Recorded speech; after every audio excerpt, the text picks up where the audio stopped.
Welcome to Intersections. In this episode, I sit down to have a conversation with Dr. Nathan Rouse, pastor of Faith Church in Houston, Texas. In this conversation, we talk about everything from our call stories to pastoring a church in a divided world to how Christians might better engage on social media. Enjoy.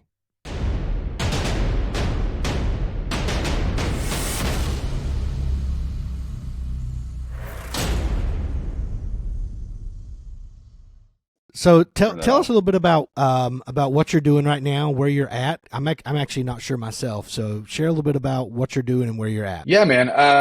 So here at Faith Church in Northwest Houston, been lead pastor here it'll actually be 7 years next week. Wow. And so, yeah, it's been a great ride. We actually got here 2 weeks before Hurricane Harvey hit Oh, wow. Houston. So that gave us a citywide project to work on as a church together. Sure. So it's good though. It's been good. Right. And is this an Assemblies of God church? Is that right? It is. Yeah. I came and visited my brother-in-law.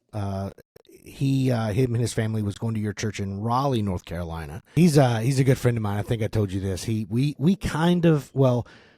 I took my first youth pastor position in the mountains of North Carolina when I was way too young to have that responsibility.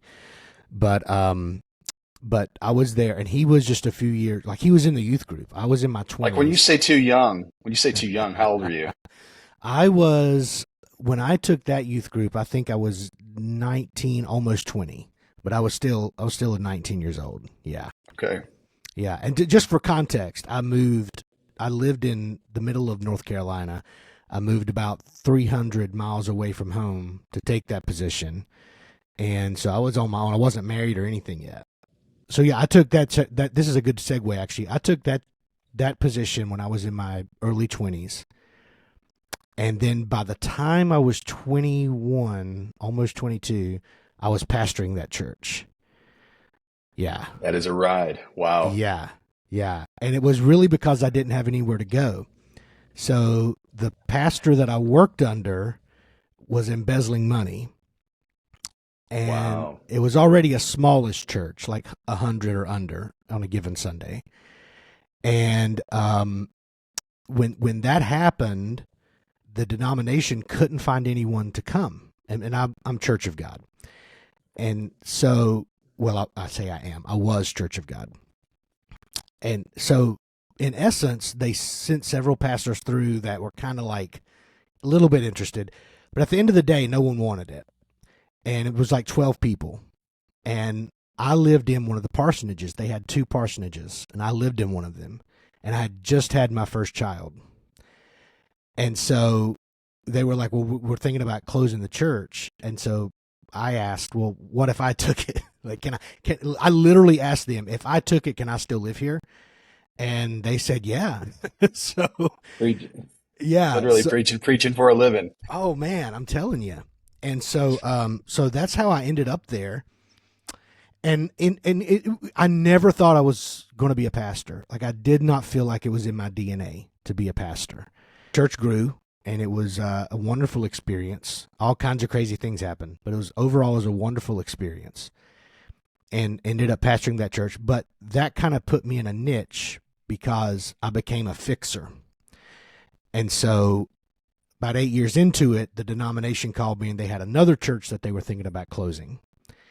And so they said, hey, will you go there? And then I went there, and then was there for about 7 years. The last church I pastored was a little bit of me wanting to go there and the denomination realizing that they couldn't really send anyone else. So I've always been a fixer, and that was tough and led to a lot of burnout. You were a fixer until you needed to be fixed. Oh man, Is that what happened? That'll Yeah. preach. That is absolutely the case. And this is no indictment on the whole denomination, but in my experience, the denomination was not good at providing space for either churches or pastors to find healing and be fixed. And I did a lot of it without support. I mean, there was some denominational support, but there wasn't as much as there could have been, and it would have been nice to have had more. But that's kind of the nature of it. But that's how I served my 20 years in ministry. Now, how long have you been in ministry? 25 years. Wow. Yeah. Yeah, 25 years this year. Yeah. And And were there any? that's if you don't count anything stuff, a lot of ministry stuff I did in college. There's like kind of after Gotcha. college going into it for 25 years. Aaron and I kind of started it, got married at the same time that we were starting uh, ministry, and it was awesome. It's been a great ride. A lot of ups and downs. If you would have told me what it was going to be like, I don't know that either of us would have said yes to it. We were so clueless, Mm. but it's been a ride. Yeah. Clueless as well, right here. Yeah. Yeah. So Yeah, everybody says, "Here am I, send me," but you really don't know where you're getting sent, or what right. it's like. Has it been 25 years nonstop? We took, um, yeah, it's a great question. I took a small break in between. We had at some point around 2005, we came down to Houston. I was going to plant a church, and it's kind of a long story. I don't want to get too into the weeds on it, but we're going to plant a church. There was some confusion with the fellowship at the time, and probably after a few months down here, we actually bought a house and are building a house in the area that we were told we had given the green light to plant. And they came back a few months later and said, "Hey, we've made a mistake. We've already given this area to somebody else." Oh, wow. And of course, that was a really challenging, difficult time. And so, right, we were kind of lost a little bit, didn't know what we were going to do. And so I started working on my MDiv at the time, and um, was going to do Army chaplaincy. Did the chaplain candidacy program for a little while, and that was a gift. I've always loved being with men and women in the military, and went out to Fort Jackson, and was commissioned and went on a journey there. Um, but it was just a very really no I would just say it was always continuous, because even during that time I stepped up and was doing young adults for a church family that needed it in the area that we were in, so pretty much did it the whole time. Yeah, 25 years. What drew you to chaplaincy in that time? What were you thinking? Well, I mean, I was a little frustrated just at the moment with just a little bit with the local church, because I felt like, man, I had my dream and this is what I felt like God called me, and so I didn't know what to do. And so I thought, well, maybe what if I go back in? Because to back up, I previously was in the Army for just a couple of years, or a few years earlier on, right out of high school. But I experienced a calling, vocational calling, the summer after my senior year, right when I was supposed to kind of launch out. And a great story, real quick, if I could jump into. So Please. I experienced my vocational calling in a real radical way. For me, it was radical. I was at youth camp, and normal youth camp service, kind of end of, if you've been a part of them, Yep. end of the last day, and you're kind of laying whatever you want to give down to the Lord. Mm-hmm. And the camp speaker had this, "Hey, I want you to pray, seek the Lord. If you want to lay something down, um, I'm going to come when you're ready. Lift your head up that you're done praying. I'll come tap you on the shoulder. Then you can come up and lay it down at the cross." And so he's walking around other people that have lifted their head, and I've lifted my head. I'm in the front row of the sanctuary, and he's walking by and touching other people and letting them go, but not me. So I'm thinking, well, something's going on. I start praying again, and this happens like three or four more times where other people are now ready around me. He's releasing them, not me.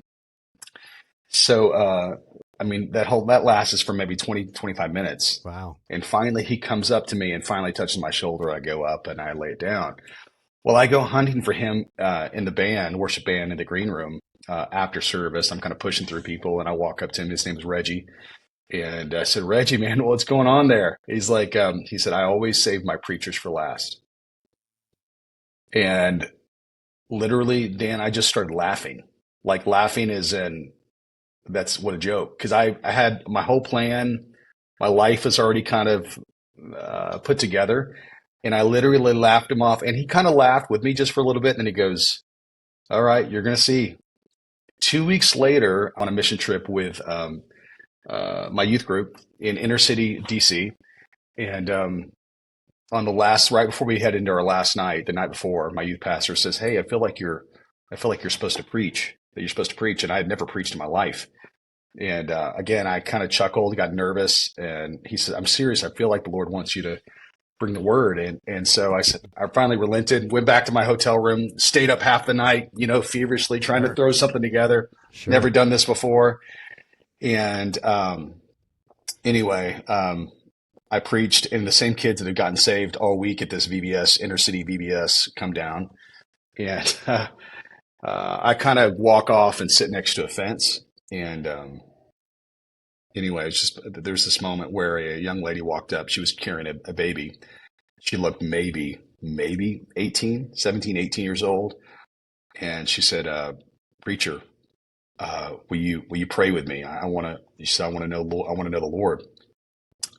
And, I stood up. I didn't even know she was talking. I thought she was talking to somebody else. I got up. I began to talk to her, pray with her. I was, 18 myself. And, anyway, it was a real pivotal moment. And we got back on the bus that night as a youth group, this old yellow school bus the church that we were partnering with had. And the rest of the youth group stayed up at the front of the bus. I walked to the very back of this old school bus and went to the very last bench.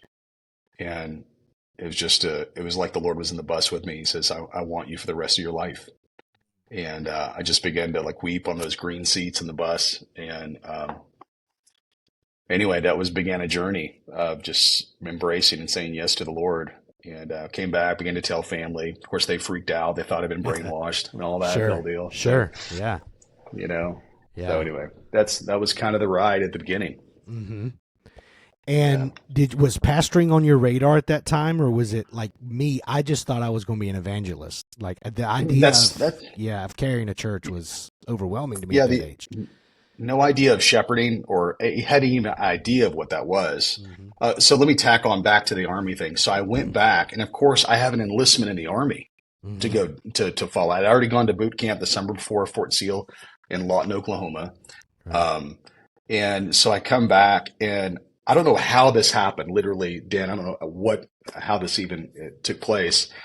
But I went in and was able to get into the commander of my reserve unit in Houston. And the fact that he even saw me, just a little old private, and the first sergeant of the unit that I was a part of took me back to, I remember exactly what the room looked like, took me to the back of his office. The commander didn't even look up from his desk. He just said, what do you need, private?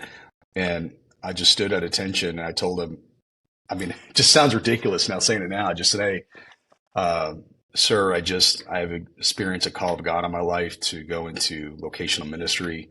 I know I have an enlistment due to the service that I'm willing to fulfill, but I'm wondering, I'd like to ask if you'd consider an honorable discharge so I can take hold of this. And bro, without skipping a beat, he says, First Sergeant, I'm not going to get in the way of God. Wow. And he literally just signed the paperwork, and I was gone. Wow. So there were some things that God was putting together that really encouraged me, even though I didn't really know where it was all headed. Yeah, for sure. And then so I'm doing the math here. So you started pretty young too, then, in terms of leading a church, right? Yeah. So that was 1994, and I didn't start leading right away. I went right to Bible college right away. And, where'd you go? So went to Hardin-Simmons University because I came from a Southern Baptist church at the time. Gotcha. But at the time I had been dating an Assemblies of God girl. So I would go to a Southern Baptist church in the morning, early in the morning. Then I drive my car over to her church. So my whole life, my whole paradigm was being shaken to the core. And so, yeah, it was I had no idea, kind of a reference. It's just so radically different. I was in a very conservative Southern Baptist church, and now, so all that to say, my first semester of college, I went to Hardin-Simmons University, which is a Baptist university in Abilene, and I was there one semester and realized very quickly, I need to go somewhere else. This is not going to work. I was in chapel one day. They would do chapel twice a week in this Baptist university. And they were doing worship, and it was probably like 1,200 students in this chapel at one time who were worshiping. And at some point, there's a song that's ending. And of course, I'm all up in it, like embracing this new found freedom I'd found in being part of a Pentecostal church, of being very expressive in my worship. So I'm loving this moment. I'm just seeking the Lord.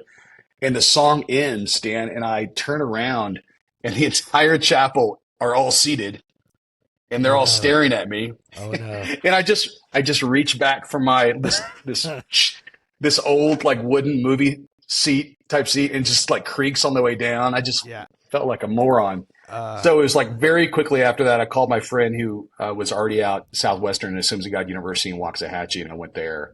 Within, I mean, I was only at Hardin Simmons one semester, so I mean, I got to get in a gotcha. Pentecostal set. I got to get Yeah. in a Pentecostal setting. I was raised in the Pentecostal church, so it's all I knew, right? Now, my Okay. dad was Southern Baptist, or his family was, but he had become a Pentecostal before he and my mom met, like just right before. And I left the Church of God in 2020, and I left pastoring. I had experienced a lot of burnout. My father had just passed away. I was grieving. Pandemic came, and I was just like, I'm not even ready to have meetings about this pandemic stuff. I mean, I was at the end of my rope. And so I ended Wow. up phasing out early 2020. That was it for me. And I left the church. Like I completely left the church for 2 years, a little over 2 years. And I never left the faith, though. I left the practices of the faith. I didn't open my Bible. I prayed maybe a couple of times. I mean, I really, really took a step away. I just did a lot of reflecting and a lot of thinking and a lot of pondering, and took some time to sort of explore some other things spiritually and religiously, but never left Christianity. Was always drawn back to the Christian spiritual practices and all of that. And so, Dan, man, can go I ahead. ask? Was this Yeah. kind of a numb like ejection, like a hit, or was this kind of an angry slow burn that kind of blew up? What kind of a leave was Yeah. it? I feel like it was more of a numb type thing. People people have sometimes assumed that it was church hurt or that it was anger. Some of that was there. There were elements of that. I mean, you know this. When you're in church long enough, church is going to burn you. Denominations are going to burn you. General overseers are going to burn you. I don't know what they call them in the AG, but like those guys and ladies in some cases, you're gonna have some heartbreaks. But I was never angry at the church, really. I was cynical a bit, but I was never super angry. It was more of like, I don't know how to explain it other than to say there's a lot of things that contributed to this. But at the end of the day, and this kind of goes in with us talking about having longevity in ministry, I think at some point in ministry, faith and spirituality for me was on behalf of everyone else, and it was never for me. Mm. So my praying, I was prayed up, but for other people's sake, not my own. I was studying scripture for other people's sake, not my own. All of those things, and I didn't realize this until a year after I left. And I was like, so I actually got COVID in 2021, and that's when I started reading the Bible again. So I'm laying in the bed, feverish with COVID, and I don't remember the exact circumstances, but I just felt the urge to pick up a Bible and read. And I just picked it up, and bro, I read and read and read and read. I read like all of Paul's epistles. I mean, like in a week, I was just devouring it. And I was just seeing new things. And I was like, man, like I've preached this before, but I see it for me now. And there was no Sunday coming. There was no Wednesday coming. There was no event coming up. So everything I had no burden to share it with anyone. And it was this super liberating freedom. I was like, oh, you mean to tell me I can do this for me and not feel like I have to give it away or that I'm doing it just to give away? So that was a big component for me. So it was a little bit of a numbness, I would say. Also, I did have some changing beliefs with Church of God doctrine. And so that was hard because that's disagreeing with the way you were raised, right? It's disagreeing with the way your parents taught you. And it's things that to me don't seem super significant now, but to others they do. Like I have a very different belief about the end of the world and what God is up to, and I come from a very dispensationalist type background. I just started really seeing not necessarily completely different, but a very nuanced way of looking at that I'd never really been exposed to. Some differences in the way I think about the baptism of the Holy Spirit and initial evidence and those kind of things. which to me now, I don't feel like I can be in communion with anyone who shares different beliefs about those things, but it's not always the Sure. same, on a denominational level. And so that brings me back to what you were just saying about worshiping Pentecostalism, worshiping in a Pentecostal setting. So when I decided to start going back to church, so here's what happened. So I got into real estate, and I got invited to this realtors meeting that was hosted at a church.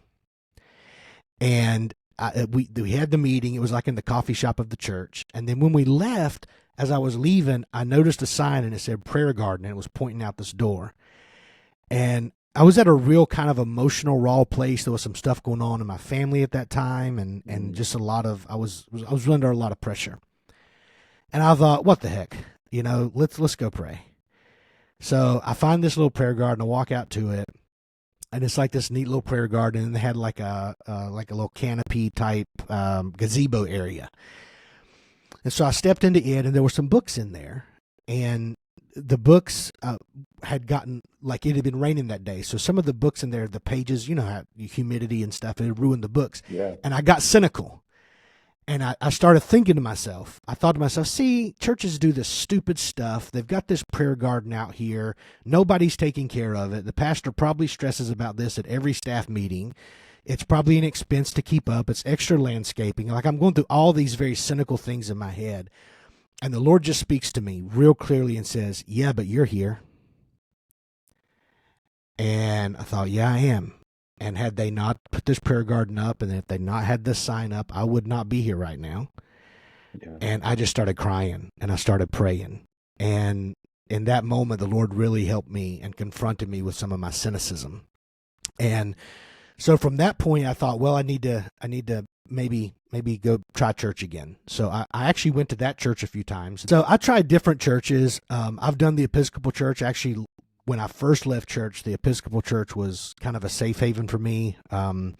It was just a place I could go and receive the Lord's Supper every Sunday. Nobody knew me. I wasn't expected to do anything. I snuck in, I snuck out. And the church I went to, actually, the pastor gave very good homilies, and I enjoyed it. But at the end of the day, I like Pentecostal worship. I just like Pentecostal worship. And so I ended up, I attend a Church of God now. I'm not a member, but my wife and I, we attend a Church of God. And people ask me all the time, why do you go? Like, you have so many differences with them. Like, you have so much history with them. People think I would never go back. And at the end of the day, I enjoy spirit-filled, spirit-led worship. I like that free church experience. I like to be at a place where the pastor can follow the leading of the Holy Spirit and does, not just doing it for a show. And I like that liberty. And it's hard to find that anywhere else. It's hard to find that and forgive me for those in my audience, but it's hard to find that in progressive churches. It's hard to find that outside of Pentecostalism. I'm going to tell you something else that's hard to find. It's hard to find diversity outside Pentecostalism. And I know they're out there. But it's funny to me, it's kind of ironic. Some of the churches that boast to be the most diverse and progressive are the most white churches I've ever been to. And there's nothing wrong with that. But for me, I want to be in that diverse setting. I want to worship among Latinos and African Americans, and I want to know that I'm at a table where all kinds of people come. And so that's, Stanley Hauerwas was once asked, he's Methodist, and all he ever does is complain about the Methodists. And somebody asked Stanley one time why he was still a Methodist, and he said, well, they're the people who marked me. And that's kind of my answer with the Pentecostals. Like, why am I back with them? Well, they're the people who marked me. Like, it's in my spiritual DNA. Yeah, it is amazing on the diversity thing how once you have experienced being a part or leading a diverse church, going anywhere else where it's not diverse is so striking. It literally is. You almost have like a visceral reaction, like something's wrong. And there's not anything wrong necessarily. No. But it could just be such a hit in the face. Like, what in the world? It is. Because our church is, I'm a minority at my church. Love that. And I'm actually a minority on my staff. Oh, wow. So it's okay. It's been a gift, and so I hear you, man. I think that's beautiful. I know people always say, "Hey, I want to worship. I want to be in an environment like it's gonna that's going to be enjoyed in eternity. So Yeah. I agree with you, man. It's beautiful. You, That's you good. you were talking about being Southern Baptist. I heard a guy preach one time a sermon on Trinity Sunday. I went to Gardner Webb University for my master's, and so Okay. they're to some degree their services kind of follow the Christian calendar, the liturgical calendar, and so we had a guest speaker for Trinity Sunday. Of course, it wasn't on Trinity Sunday; it was during the week, but it was that week of Trinity Sunday. And he was Baptist, and he gave a really cool homily because he talked about how he was raised in the Presbyterian church, and that is where he learned all about God the Father and the sovereignty of God, but not a whole lot about Jesus or the Spirit. And then in college, he went to a Baptist church, and that's where he learned all about Jesus the Son. And then he dated a Pentecostal girl. It's always those Pentecostal girls. They get you. He dated a Pentecostal girl, and he started going to her church, and that's where he learned all about the Spirit. And so he preached this really cool sermon in which he shared his own spiritual journey and how he had learned about the Trinity through these different chapters of his life. He was kind of raised with this emphasis on the Father, learned a lot about the Son, and then later on, sort of experienced the Holy Spirit. Yeah, I think you can grab gifts from various tribes that maybe that maybe emphasize certain things that can be a gift as well, that maybe aren't as emphasized. They're maybe just as biblical, but maybe the volume is turned up on that characteristic. Yeah. And that can be a gift, especially if you kind of were only in a sphere but over here. So I think the gift of when I was in my doctoral program, of course, I was in a cohort full of just a very diverse group of individuals, beautiful people, and I mean, we were all over the map. And so the gift of that is not only learning about other tribes and kind of where they come from on things, where they land on certain things theologically, but also how the lens by which they look at things. And I don't mean like necessarily a biblical lens, but what necessarily they emphasize, things they lean on a ton, how they see and verbalize certain things. I never thought of it that way ever. I've Yeah. never thought it from that angle. To me, it's like if you can imagine turning a gem or a diamond, you see another facet and angle Yes. as you move around, and it's still just as beautiful, but it's different. It's beautiful from a different angle. Yes. And I think that's a gift. I think it is too.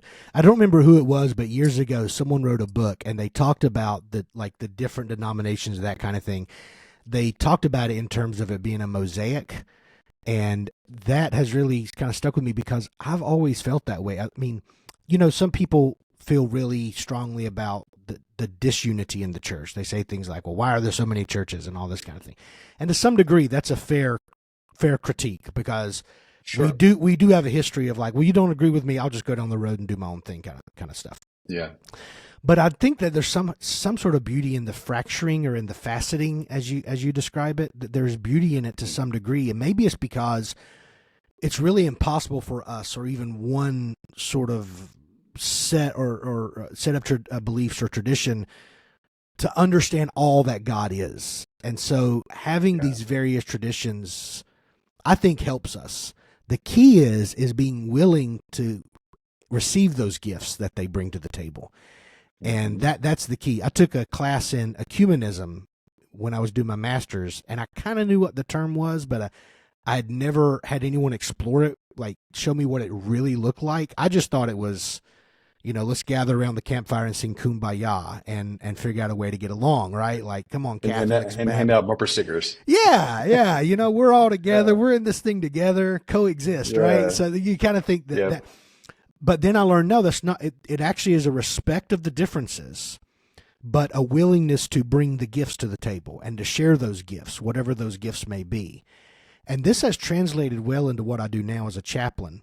So I'm a chaplain to senior citizens, and most of them are nursing home level of care. So they're in their last chapter. And I lead Bible studies, and around this room, I'll have people from all different backgrounds. And some of them, especially from this generation, who are now in their 70s and 80s, they've never been exposed to anything else, really, than the church they were raised in, especially in these rural parts of North Carolina. And one of the most beautiful things I've seen is, and I emphasize this at every we're in this room. There's people from all different kinds of churches. We even have a Jewish lady that comes to our Christian Bible studies. Her father was a rabbi. She comes to our Bible studies. She has great input. But one of the things I emphasize is we're going to receive what they offer us, right? Like whatever it is, if there's something you don't understand, ask. If you don't understand a Baptist belief about this thing, ask. Let's talk about it. Let's dialogue about it. And the other day, it's so sweet. I have this lady in there. She's 82 years old. She has dementia, lifelong Methodist.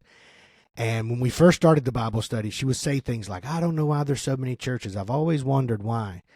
But then the other day, she said something to the effect of, I've just really enjoyed learning from all the different people in this room. I wish I would have done this years ago. I wish I would have learned from them years ago.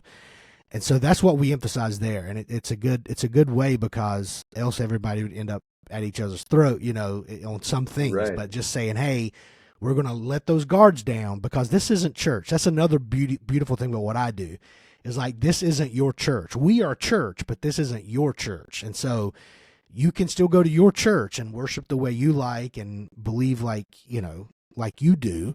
But in here, we're open to having that conversation at least. And it leads to a lot of really, really beautiful conversations. And I think if we could have that type of perspective to see Jesus as the vine, not only in our own abiding with him personally in our own individual walk with the Lord, but also Jesus is the vine among believers. And we see, I know there's different branches that we might have, and I think our doctrinal stances that we have, I think those are important. I think that brings clarity to people that are gathered under an umbrella together to do work, to accomplish the Great Commission. But man, if we could just all remember Jesus is the crimson thread that's running along the timeline of human history, and that's who we're connected to.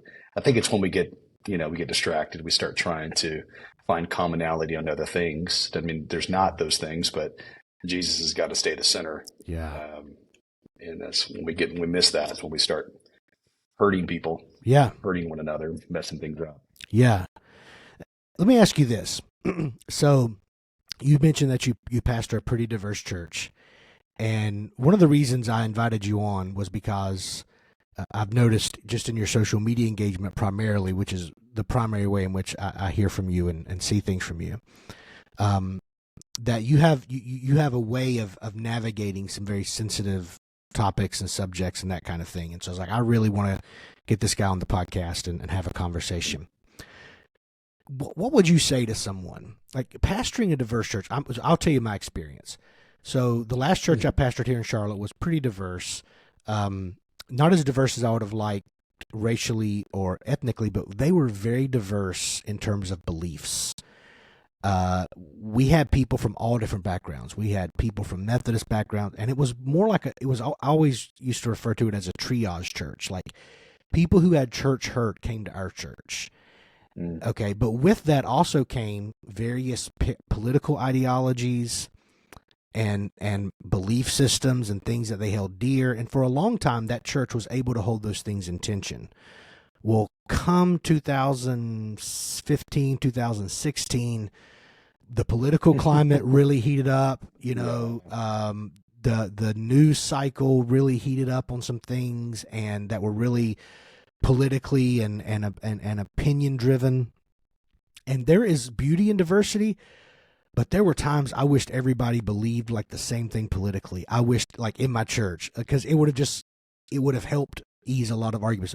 How have you navigated that? I mean, it seems on the outside that you're doing a good job of it. But what advice, what wisdom do you have in navigating those kind of waters? Yeah, that's a great question.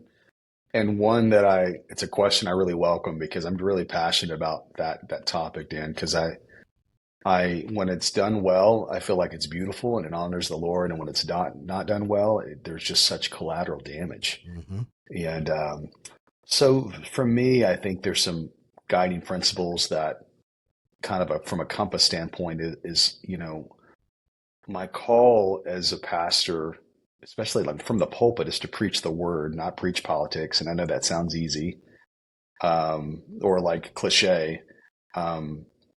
But if you think of a Venn diagram, where political policy and where the word uh, uh, cross over, that shaded area in the Venn diagram, that's what I can speak to. When certain culture and Yeah. biblical ideas that have been declared by the Lord, that's the only authority I have when I come to speak to issues. And I think when we get outside of that, now I'm really preaching my opinions or my preferences.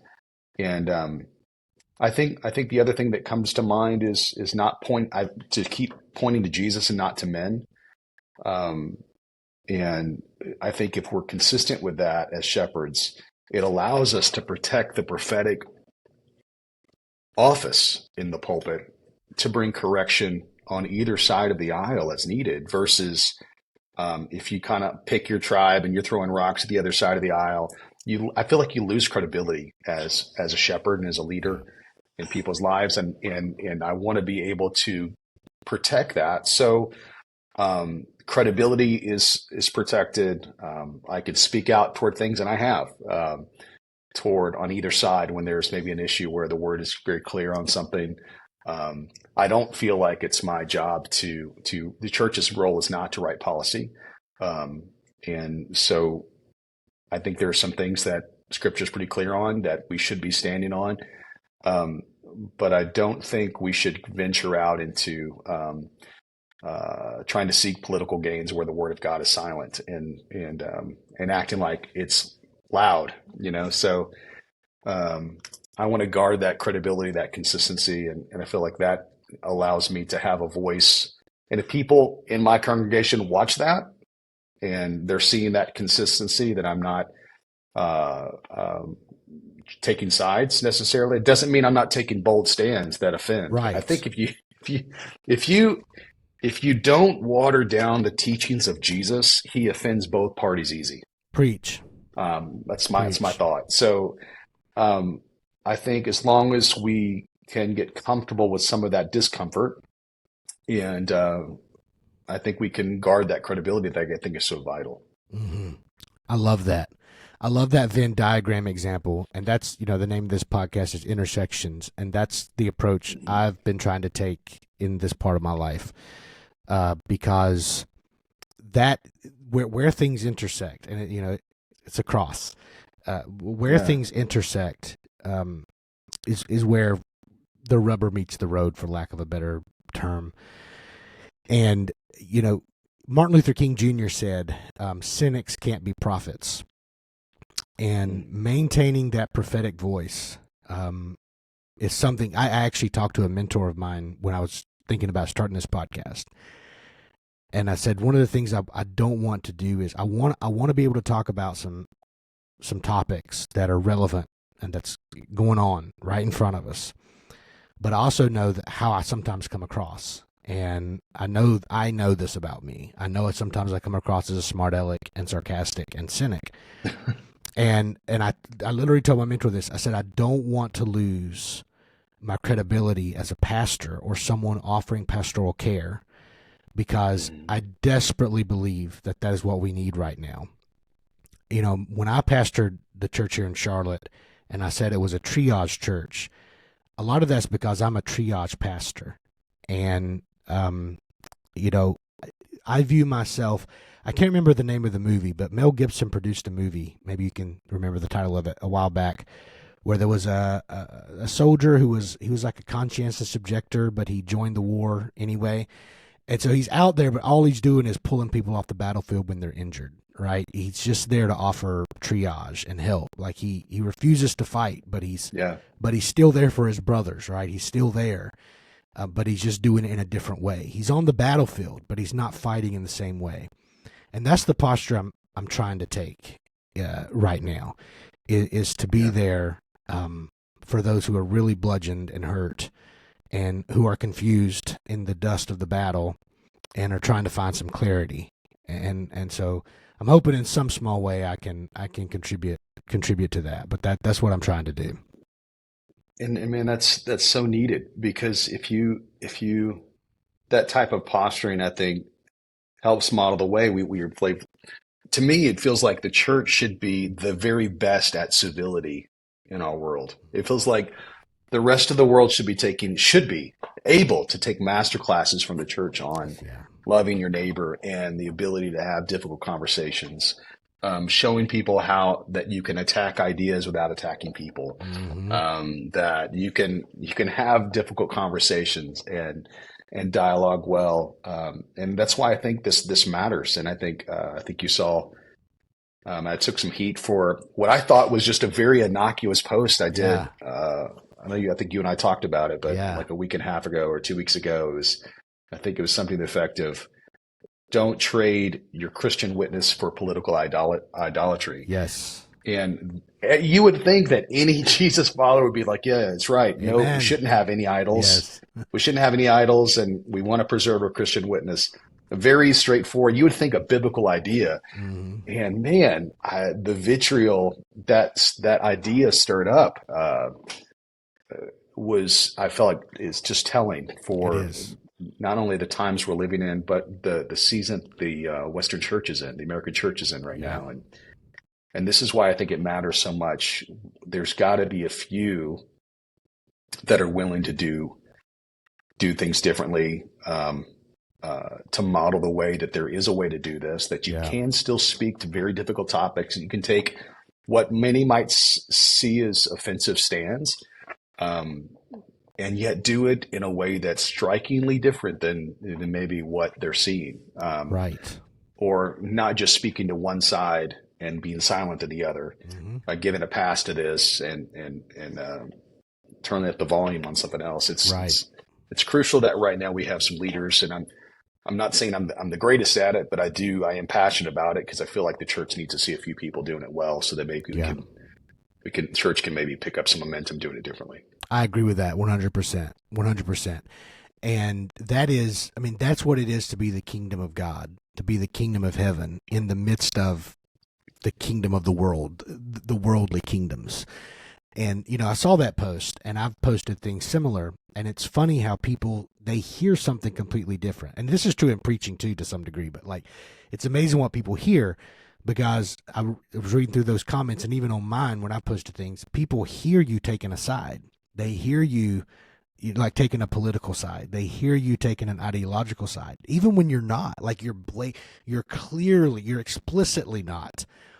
That is still what is received. And I think that definitely does speak to the times that we're in. And I don't mean this necessarily as a fearful thing, but it is something to be aware of, how there is a lot of crowd think right now. And when you look in scripture, when crowd think turns evil, really bad things happen. And they can happen very quickly. And we've seen it in history. We look back and we go, how did they do that? How did all these people get on board with this? Or how did all these people not see that? But it's actually much easier than we realize. And when we buy into the divisions, it just exacerbates it. I think I'll just be very transparent with you. I have had moments of just, I think, righteous indignation, and honestly, Dan, tears. I think what hurts me the most is when I see pastors spew some of the most just ungodly lack of love. It really bothers me. And I just really have to bring it to the Lord, because I'm thinking, man, okay, this is a shepherd of a group of people. That's scary. And I know in their mind they're potentially thinking they're being bold for the kingdom of God. But somehow there's a loss of ability, or there's a lack of clarity to see that there's zero love in the truth they're carrying. And the collateral damage, it's like a boat going to the water and just blood following the motor in the water, you know, and blood in the water. So I think that's probably what bothers me the most. And I just have a very kind of a visceral reaction when I see it. My wife knows it. She sees me when my blood pressure hits the roof. You know, I'm thinking, what in the world is going on? And so our people deserve better. The Lord the Lord deserves to be honored, Yeah. and especially for the high calling of shepherds to lead the way. Um, and so it moves me, Yeah. especially to that, bro. When you talk about 2015, 2016, 20, Yeah. man, 2020 was like, I sent a meme out. I said it was like one of the great photos from one of the Spider-Man movies. Yeah.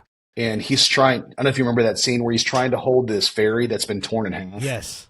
and he's trying to hold it together, and Yeah. he looks like he's about to be torn in half.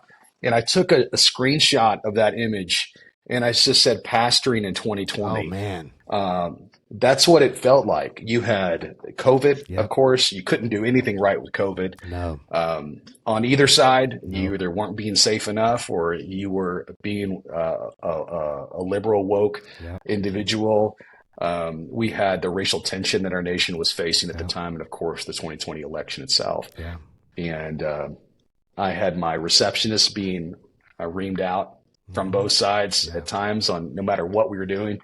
It was just It unhinged. was. Yeah. And I had friends. I don't know if you've had friends that other people that you knew. I had a friend of mine, close friend of mine, that walked away from vocational ministry in Mhm. 2020 just as I'm done. Yeah. I cannot put up with this Yeah. anymore. My family doesn't deserve Yeah. this. My wife shouldn't have to watch this. This is just Right. unreal. Right. So it did break some people. Yeah.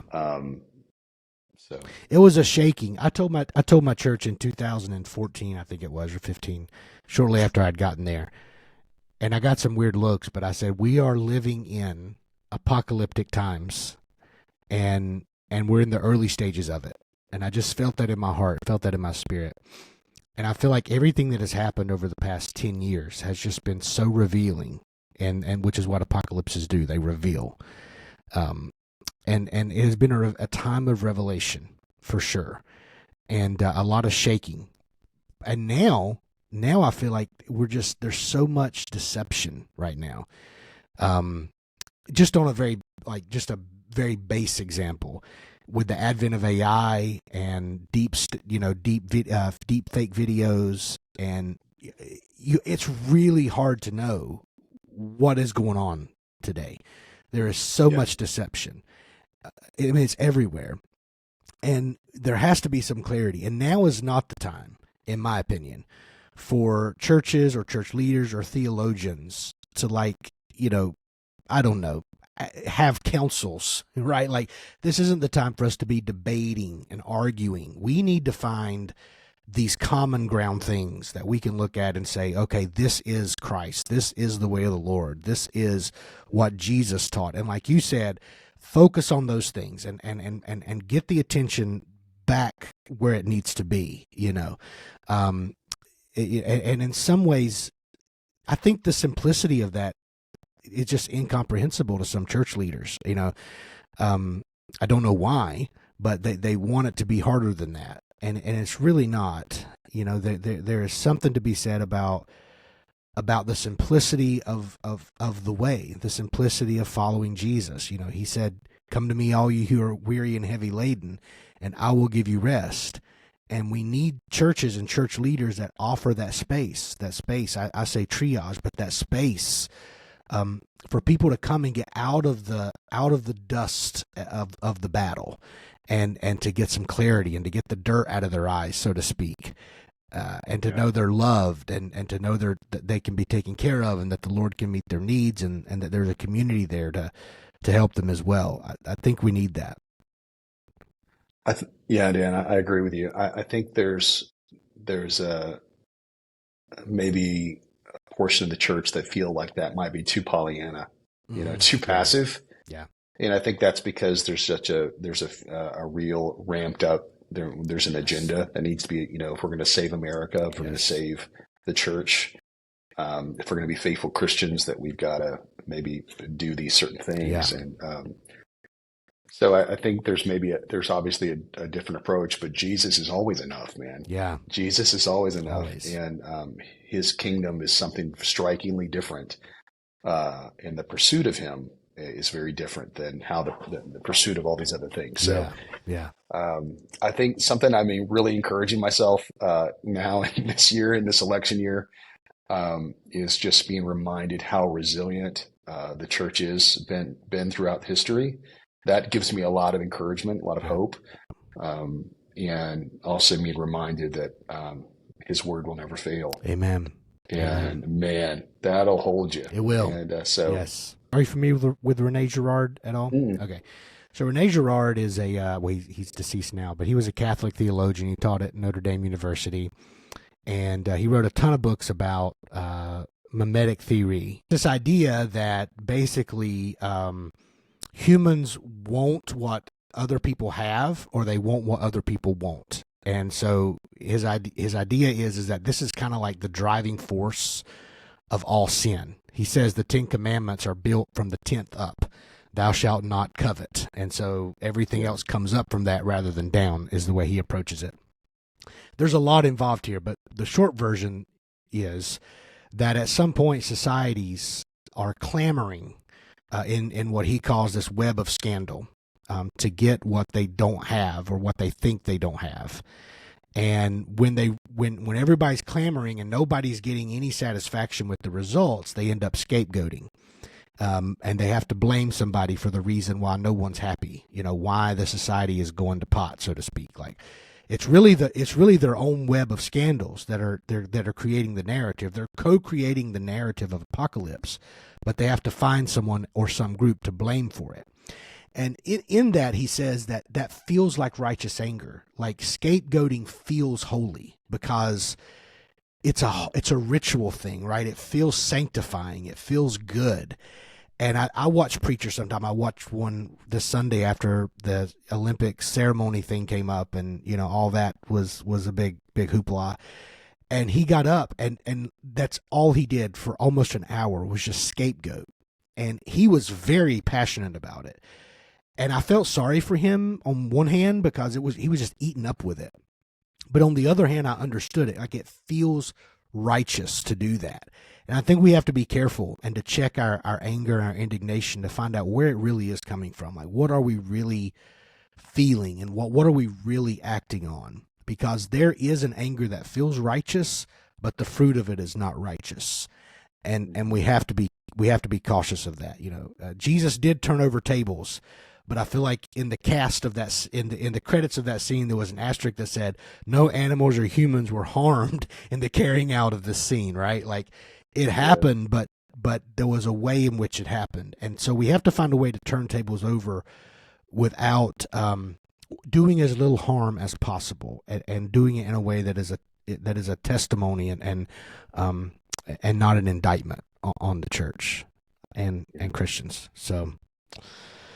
Yeah, I mean, the greatest, the most righteous feeling scapegoating of our time of church history is Jesus. Yes. I mean, that's what they were feeling. Absolutely. You got to believe. Yes. The Jews at the bottom of that cross were going, yes, Yep. We got our guy. Yep. And that's the thing that was fueling the Apostle Paul, Yep. man, or Saul at the time, when he was on a tear. That was that same thing. he didn't just disagree with them. He was hunting them down, calling them out. Exactly. And this is exactly what Girard points out. And Girard says then that the crucifixion of Jesus is the end to all scapegoating, because Jesus actually was innocent. He did not do anything wrong. And so in Girard's work, he reflects on a lot of mythology, and he says that in all mythologies, the scapegoat, the person who ends up being scapegoated, actually did do something wrong. Like Oedipus, for instance, the king, like, he didn't realize that he slept with his mother and killed his father, but he did. And he ends up being the sacrificial scapegoat. They end up taking his eyes out, and that kind of is the climax of the story, because he's the one scapegoated by the people. But in the case of Jesus, he actually was the spotless lamb. And so he's the end of all scapegoating, because he reveals the scapegoating mechanism. He shows us our propensity to do evil in the name of righteous anger, and we have a pattern of doing that as human beings. So, it seems like I know we're in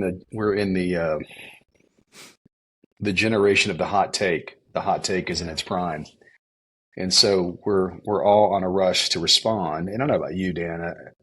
I love writing. I love I'm on social media all the time. Yep. I love, I'm reading the news constantly. I enjoy all that. Um, but I also feel the visceral part of me that wants to respond to everything. Yes. That Me wants too. to, and everybody feels it, Everybody, yeah. or maybe those of us that maybe write or online, we feel that same thing, Absolutely. to want to respond, to give voice to something.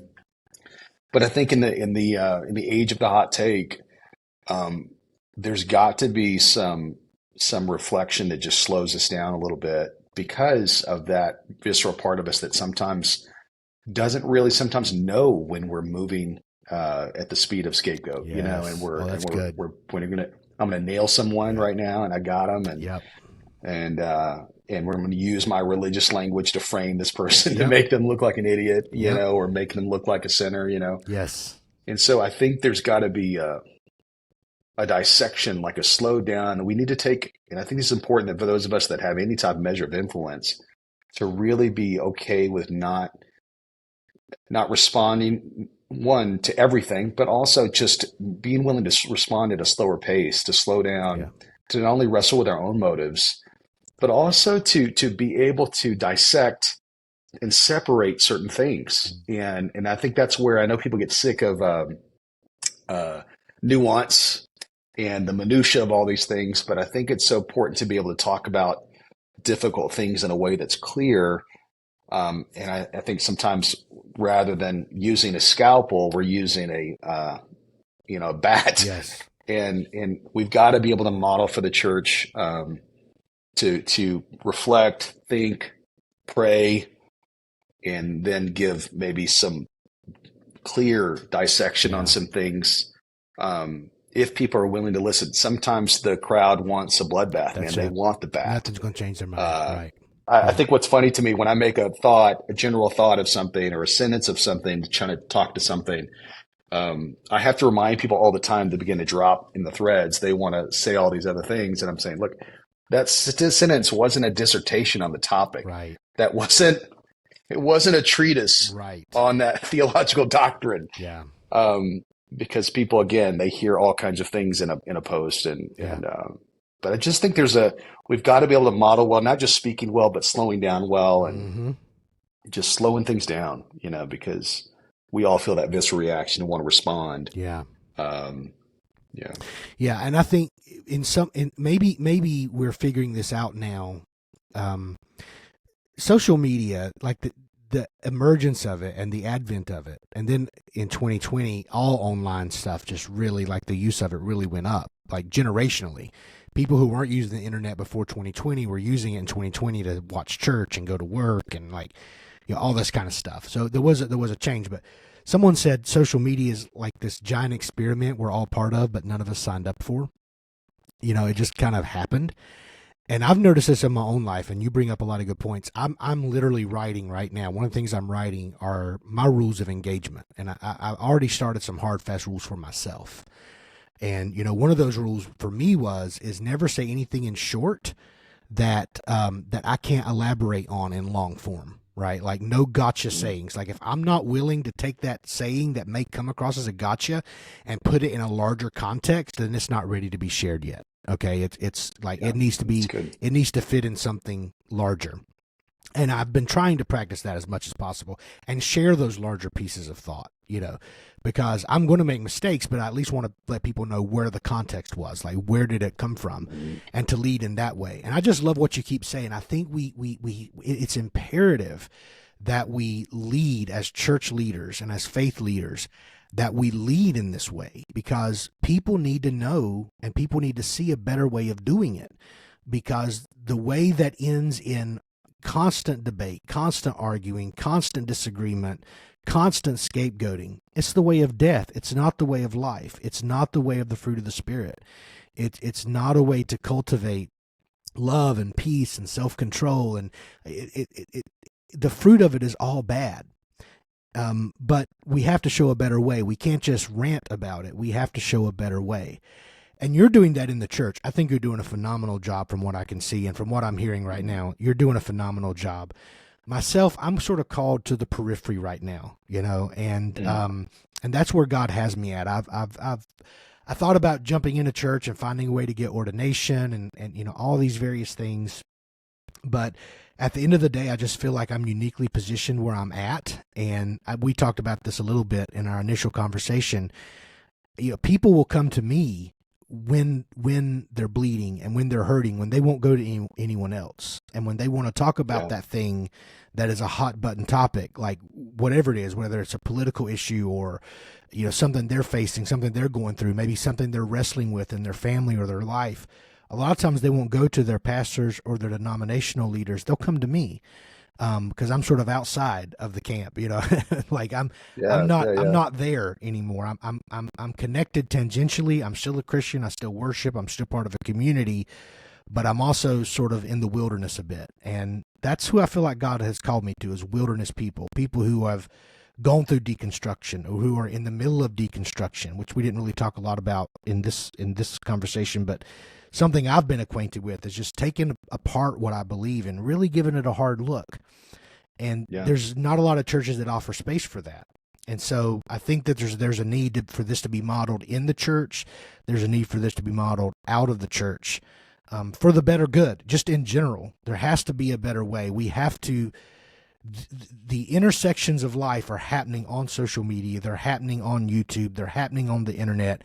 It's a brand new world. We think we're experienced in it, but it's still a brand new world for all of us, and for humanity. It's this massive experiment, and so we have to figure out some ways to lead better and to show a better example. So I really appreciate you talking about that, and not only talking about it, but doing it, and doing it well.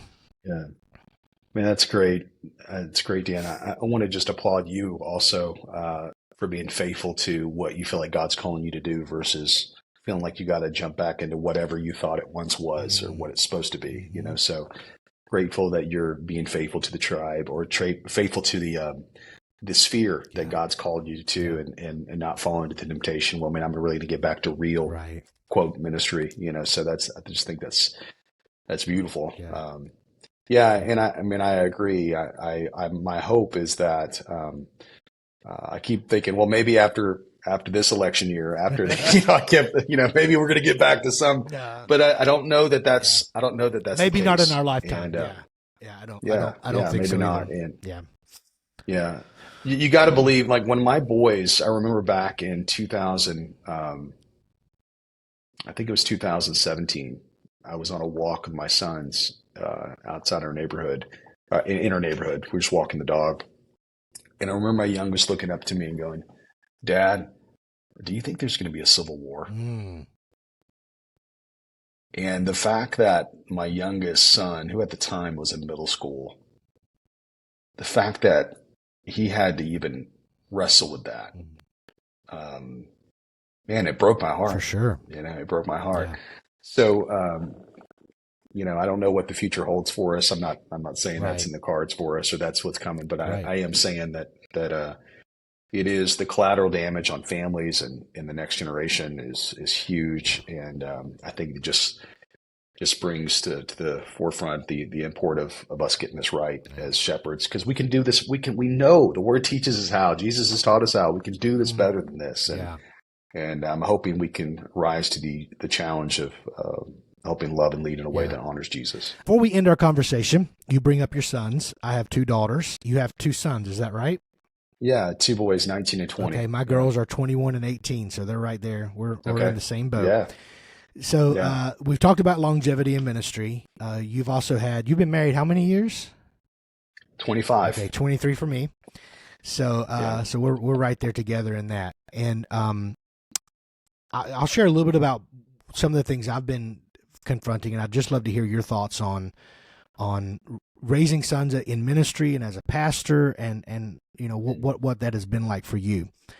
When I was young, I really made it a point to not be that pastor that was never around his family. I'd seen so many horror stories and seen it carried out, and so I was just like, I'm not going to be that guy. And overall, I feel like I did a good job at that. However, once my daughter started getting ready to leave home and go to college, my youngest is moving in 10 days. She's moving about 4 hours away from us. I started to deal with a lot of regrets. I truly did. And I looked back and I realized that there were a lot of times in ministry where I was there, but I wasn't present. I wasn't present. And it was like, oh man, I thought I did such a good job. But then I look back, I'm like, I did a 5 out of 10 at best. At least that's the way it feels, when you're dealing with regret. Yeah. And I've worked through that. I've talked to my pastor about it. My pastor was just phenomenal, sat down with me because I was just dealing with a couple months ago, even just a lot of feelings of regret. But overall, it's one of those things that I feel like I really did try my best. But how has that been for you? Looking back now that your boys are older and they're entering this adult phase of their life, what's that been like for you? Well, I don't know any dad, even any dad worth his salt, that doesn't have some regrets. I think if you have regrets, it means even when felt like you've done your best, it's because you've got some self-awareness to know the moments when you didn't, Right. So, man, I've had those moments, man. I really wanted to give my sons the gift of, I wanted to be the best dad in the world for them. I really wanted that. Yeah. But I did go through a season of ministry. I remember even my first year at lead pastoring, and the first year, I remember giving the first year of that. I remember December, it was Christmas break. That very first year, I'd started January 1. It was like December, right, a few days before Christmas, and I was reading the boys. We were doing the Jesus Storybook Bible, and they were reading. And I remember like coming to, like I drifted off while they were reading. One of my sons was reading. And I remember thinking to myself, I was kind of looking like, man, I've spent 60-hour weeks, 70-hour weeks sometimes just putting in crazy hours and really not having a lot to show for it in a lot of ways. And I remember just feeling, I'm never going to do this again. I've got to fix this. And so I still, even during that time, 67-hour weeks, I would come home very proactive. I mean, I have like, hey, let's play with the kids, get it, have playtime with them. But so many times, like I would have moments where I was with them, but my heart, my mind was checked out. I remember one time around that time, we were going to go to the beach. We're going to go to Wilmington, I think, on the East Coast. And my son Ethan asked, Dad, are you bringing your computer on this trip?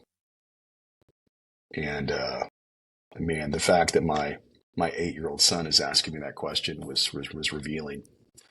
So those are some moments, man. With that being said, a lot of beautiful moments. Sure. And learned a lot and tried to be a great dad. And I think, I was actually having a conversation with him the other day about it. And I was getting some encouraging feedback from him. So that kind of turns the oven on in your soul, doesn't it? Yes. Man, some wins, Yep. Right? It's not all bad, because I think we give a lot of volume to the regrets in our hearts, and I think we end up missing some of the wins we had and the seeds we planted. So I think some things that come to mind that were a gift to me, and I hope if there's any dads listening, man, I just want to let me just be the older uncle or the grandpa or the pastor from the pulpit. I just want to encourage you, and this is so cliche, but there's so much of life, some of these other things that can wait. Say yes to your kids. And I don't mean yes as permissive and things that they shouldn't be doing, but say yes to time with them. Say yes to opportunities with them. If I could rewind time and go back and start, when this is all brand new and I was on this ride, I would do it in a heartbeat, because it was awesome. I loved it. I love being a dad. And I just want to encourage you, go back. I mean, capture what you can, and say yes to moments with them. Work can wait.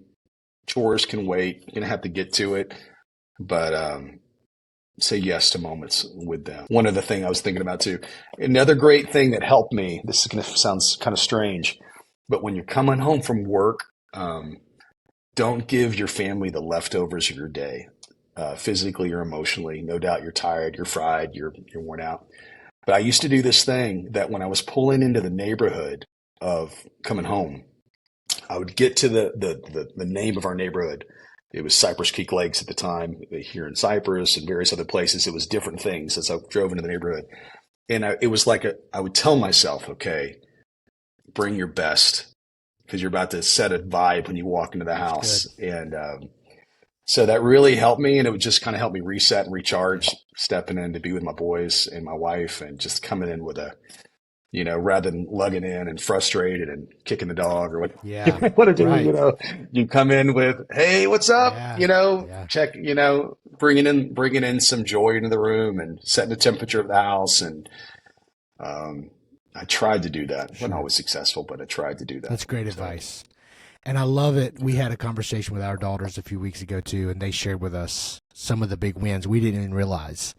And as a parent, it just feels good to hear that and go, okay, well, they were paying attention to the good things, as well. Because in our minds, we always think about those regrets. But yeah, and that's been my experience as well.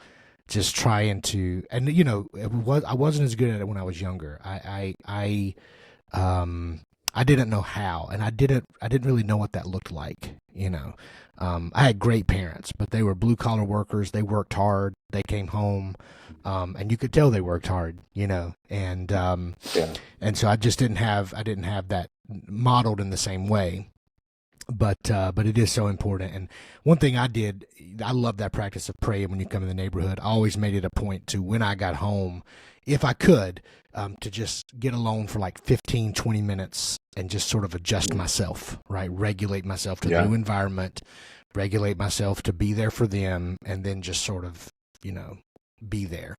But yeah, great advice, because you don't get it back. And when they get older, you realize that. So my next big adventure will be grandkids, if and when they come. So.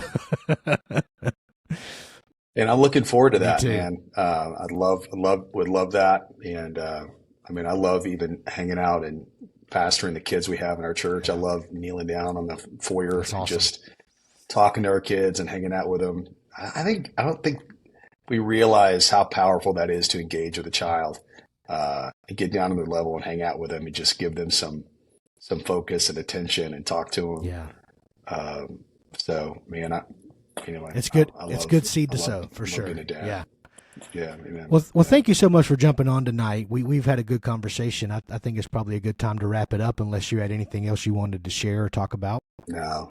Okay. No, it's been a gift, man. Thanks for letting me hang out with you. Absolutely. Thank you so much. I really look forward to looking back at this, and because we covered a lot of ground tonight, and so I really appreciate you joining with me. And we'll have to do this again maybe in the future, and maybe talk about another topic more in depth. Yeah, sounds good, Dan. Thanks for having me. Thank you so much. Have a good night.